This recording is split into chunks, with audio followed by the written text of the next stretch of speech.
미국 연방법원이 하버드대의 유학생 유치 자격 박탈을 중단시켰습니다.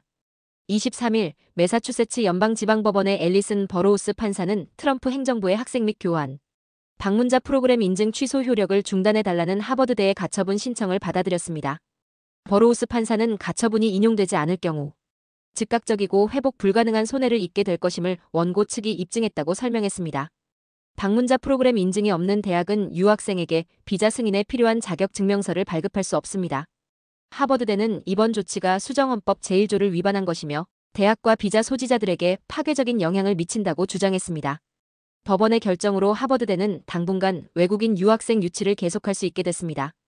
도널드 트럼프 미국 대통령이 유럽연합에 대해 2025년 6월부터 50%의 관세를 부과하겠다고 발표했습니다.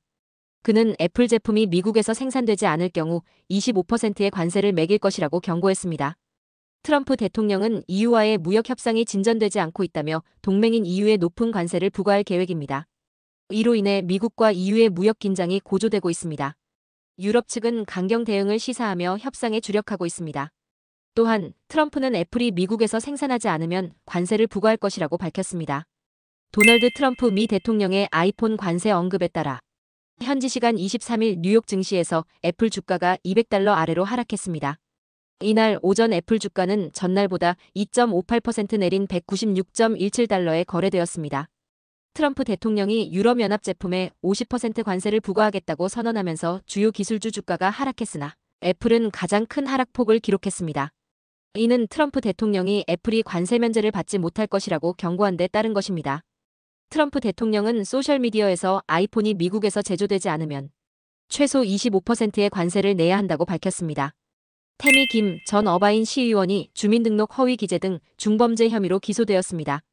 2024년 시의원 재임 중 실제 거주하지 않은 주소를 사용해 선거 후보 자격을 위반한 혐의로 9건의 기소가 이루어졌습니다. 이러한 혐의에는 허위 진술서 제출, 공문서 허위 작성, 불법 투표 유도 등이 포함되며 유죄가 확정될 경우 최대 징역 10년 8개월과 카운티 구치소 6개월형이 선고될 수 있습니다. 첫 재판은 내일 뉴포트 비치 하버 법원에서 열릴 예정입니다. 손흥민이 이끄는 토트넘 호스퍼가 2025년 5월 21일 UEFA 유로파리그 결승전에서 맨체스터 유나이티드를 1대0으로 꺾고 우승했습니다. 손흥민은 아시아 출신 선수로는 최초로 유럽클럽 대항전에서 주장으로 우승 트로피를 들어올렸습니다.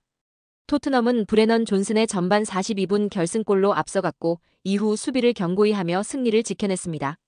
손흥민은 후반 교체 출전하여 팀의 공격을 이끌었고 경기 종료 후 눈물을 흘리며 기쁨을 나누었습니다. 이번 우승은 토트넘의 1984년 UEFA컵 이후 첫 유럽 대항전 우승이며 손흥민 개인에게는 첫 번째 프로 생활 우승 트로피입니다. 또한 토트넘은 다음 시즌 UEFA 챔피언스리그 출전권을 확보했습니다. 손흥민은 2015년 토트넘에 입단한 이후 450경기 이상을 소화하며 팀의 핵심 선수로 활약해왔고 이번 우승은 팬들과 축구계의 찬사를 받고 있습니다. 한국뉴스입니다. 지귀현 부장판사가 술 접대 의혹에 대해 대법원에 소명서를 제출했습니다. 그는 법조계 후배들과 찍은 사진일 뿐 자신은 술자리 전에 귀가했으며 접대를 받지 않았다고 해명했습니다. 민주당이 제기한 의혹과 큰 차이가 있어 대법원 조사가 중요해졌습니다. 지귀현 판사는 민주당이 공개한 사진이 2023년 여름 서울에서 촬영되었고 후배들이 술 한잔하고 가자며 주점에 데려갔으나 자신은 술을 마시지 않았다고 밝혔습니다. 이 해명은 민주당의 주장을 반박하는 내용입니다. 민주당 의원은 지귀현 판사의 해명이 거짓말이라고 주장하며 대법원 윤리감사관실은 추가로 사실 확인을 할 예정입니다. 사진 속 인물이 후배인지 직무 관련자인지 술자리에 앞서 사진만 찍고 귀가했는지 등을 조사할 필요가 있다는 관측도 나옵니다. 더불어민주당은 함익병 공동선거대책위원장이 지귀현 부장판사의 룸살롱 접대 의혹에 대해 제 또래면 룸살롱 안 가본 사람 없다고 발언한 데 대해 비판했습니다. 민주당 추혜선 선대위 대변인은 이를 두고 내란 형사재판을 맡고 있는 문제 판사를 옹호하며 또래 남성들을 유흥업소 출입자로 일반화하는 것은 황당하다고 지적했습니다. 이어 함 위원장의 내란 수괴 돌보미를 자처하는 발언에 대해 공식 사과를 요구했습니다. 남부 캘리포니아 지역의 날씨는 대체로 맑고 따뜻한 봄 날씨를 보였습니다. 로스앤젤레스 지역을 포함한 남가주 전역은 낮 최고 기온이 약 76도 평년 수준의 따뜻한 날씨를 기록했습니다. 강수 확률은 1% 미만으로 비 소식은 없습니다. 밤에는 최저 기온이 약 59도, 습도는 약 54%로 비교적 쾌적한 수준이 되겠습니다.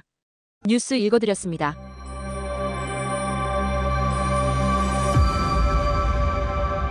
감사합니다.